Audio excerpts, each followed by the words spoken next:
Hi everyone, it's Mel here and welcome back to Mel's Blind Life, the YouTube channel all about blindness, for another guide dog related video for my first video of 2023. So I'm going to say Happy New Year! Oh, hang on, there's two voices. There were two voices. Everyone, Mum's here with us too. Hi Mum. Hi Mel. Hi Mum. Hi Mel. Hi Mum. Oh Mel.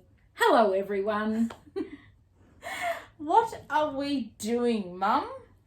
I'm sitting here talking to you and all your beautiful viewers. And what are we going to talk about today? We're going to talk about guide dogs. Let's find out about guide dogs and about your Guide dog journey? Guide dog journey over the last 18 months. Yes. So my guide dog journey started in around about July of 2021.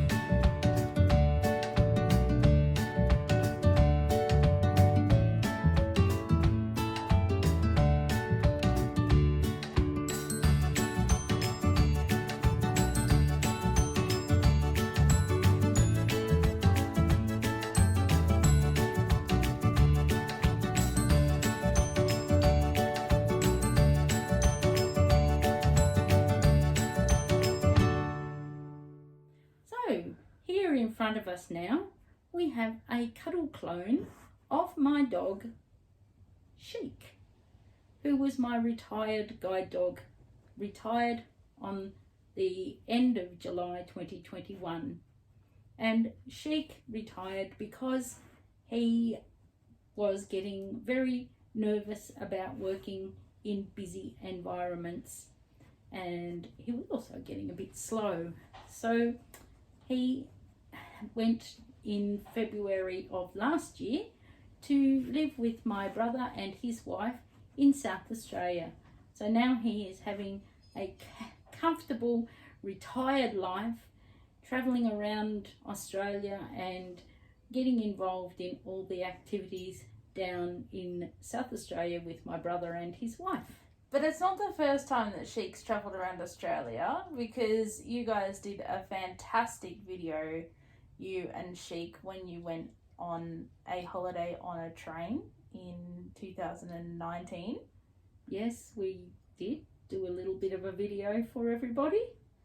And Sheik has done some really good videos, and I think that Sheik deserves to have all of his videos linked in the description down below, because he just deserves it. Sheik also is an Instagram boy now, so if anybody wants to follow Sheik on Instagram, he's at Adventures of Sheik Retired Guide Dog, I think. I'll link that in the description down below too. So what happened in July when you decided to retire Sheik? I had to apply for a new dog. So I put in an application. Now I'm just going to get Sheik to jump down here onto the floor because he's in my face. Thank you, boy. I went through all of the process of retiring Sheik and applying for a new dog. And I was fortunate enough in March last year to be teamed up with my new dog, Remini. So here we are, my beautiful guide dog, Remini, who, for everyone who can't see her, she's decided that sitting up is too difficult, and so she's now laying down beside me. She is black, and I'll give you a little bit of contrast. Apart from Sheik being gold and her being black, and Sheik being male and her being female, there's two fairly big obvious differences. But I went from a dog who was 38 to 39 kilos at his good weight, and to a dog of 27 to 28 kilos at a good weight. Which will be all put in pounds in the description down below. Yes, because I'm not a pound person anymore. And then not only that, but she is probably about 4 inches shorter and maybe about 6 inches shorter in the body, maybe 4 inches shorter in the body. So I've got a much smaller dog. And one thing that people who have changed dogs will potentially understand is when I got Sheik, I had gone from a dog not dissimilar size to Remini, sorry. Whose name was Nerida. And when we pulled up at curbs, I would say to my instructor, "Oh, he's not all the way up to the curb." My instructor would say, "His front paws are in the gutter." And I would be standing at the top of the slope for the pram ramp. And I got Remini. I can't stop calling her Nerida. I got Remini and I said to my instructor, "She's overstepping the curbs." And he goes, "No, she's just a lot shorter than Sheik." So that's one of the big differences in having a dogs of different sizes. So what you did different training with Remy than you did with all of my other dogs. Yes. So you actually did domiciliary for the first time. That's correct. So can you tell us a little bit about the domiciliary program versus the in-house program at Guide Dogs? Well, the first big difference for me was that I had 2 other dogs in the house who had to be under control at the time when I very first got her. It was a little bit harder to keep her calm, I guess, with 2 other dogs in the house who were sort of able to free run around the house. And that was really hard for Mel and for them because we had to be pretty careful for a while about making sure that my dog learned the house rules before she learned that she could wander around on her own. Them?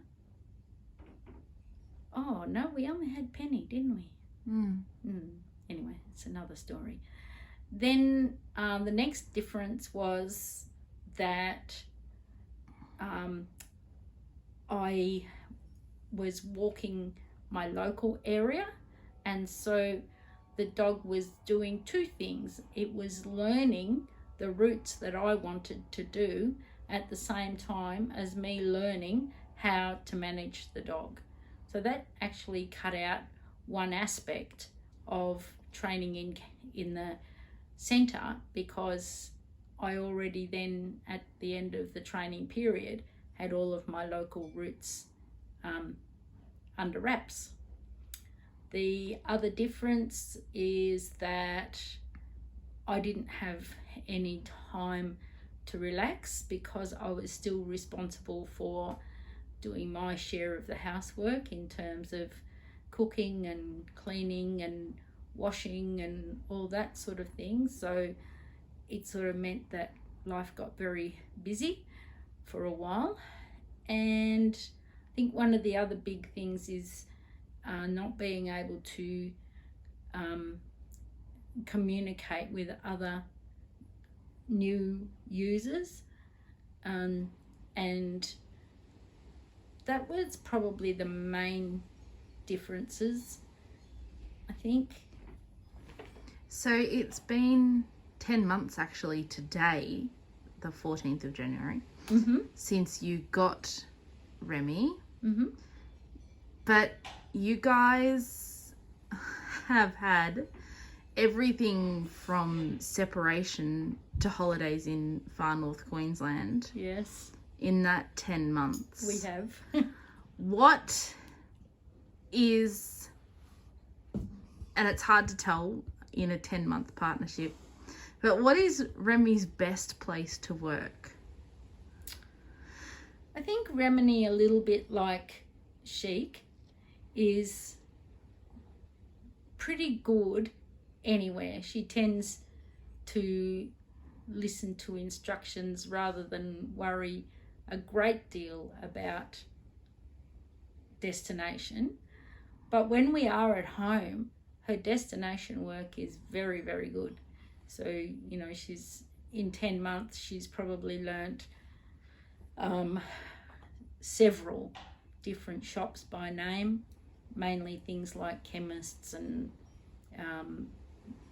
coffee shops and vets and things like that. And she's very good at doing fairly complex routes, though we haven't tried to do the route from the bus stop to my office on our own, mainly because it is very complex and it would take a lot of learning, and the amount of time I spend there, it's not worth it.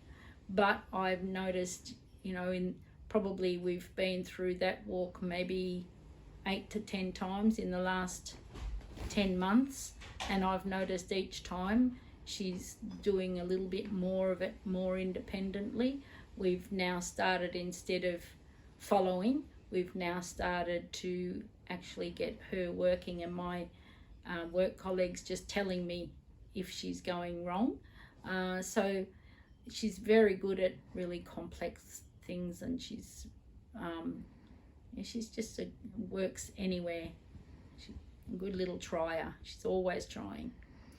What's the funniest thing Remy's done in the last 10 months? The funniest thing she's done? Oh God, she is a funny thing. I think her funniest trait is chasing our cats. She loves chasing the cats, and if one of them gets out into the garage, she'll actually go out there and she'll whine and bark and round it up and chase it back inside again. So that's pretty funny. And what is the smartest thing she's done in the last 10 months? The smartest thing? No, the dumbest thing she's done.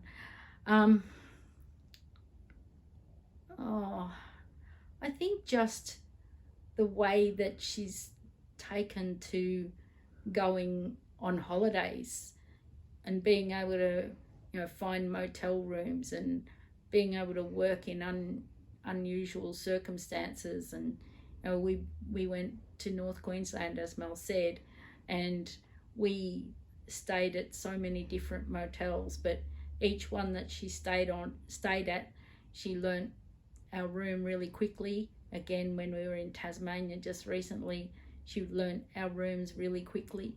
So I think that's the best thing she does, is she learns things very, very quickly and is prepared to put them into place. And just to end the video, this is number 7. What is the colour and gender tally now, including number 7?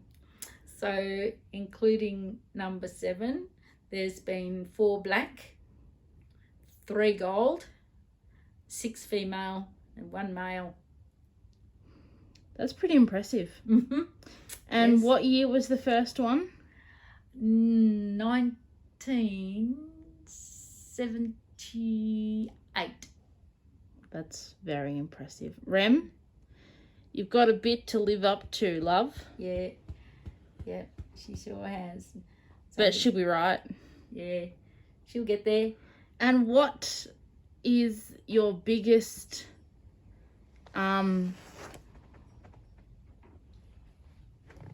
ambition to do with her?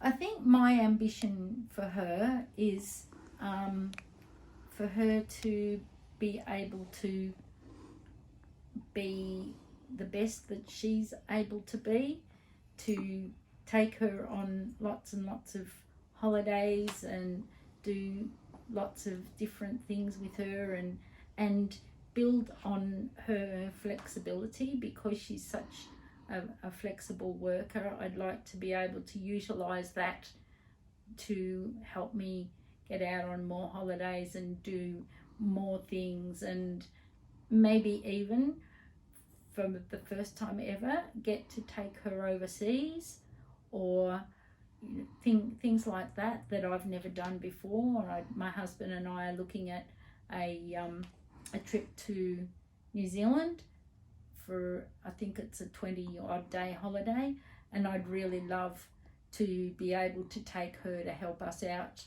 on that kind of holiday. So I think overseas is going to be my big goal. I've never taken a dog overseas before. Wow. Thank you so much for being in the video and for introducing us to Remini. Who's laying flat out on her side, stretched out. Oh my God. It's a hard life. It is. She's only 2. Oh, no, hang on a minute. Well, only another 3 weeks and she'll be 3. Oh, well. So old. So old. She reminds me of Darcy like that. He was old. Thanks, Rem. Rem, do you want to tell them about your Instagram? No, I'm just sleeping. At Remini Guide Dog. I'll link that in the description down below as well. Thank you guys so much for watching as always, and we will see you in the next one. Bye guys. Thank you for watching this video. Please subscribe to Mel's Blind Life and click the bell notifications. And I'll see you next time.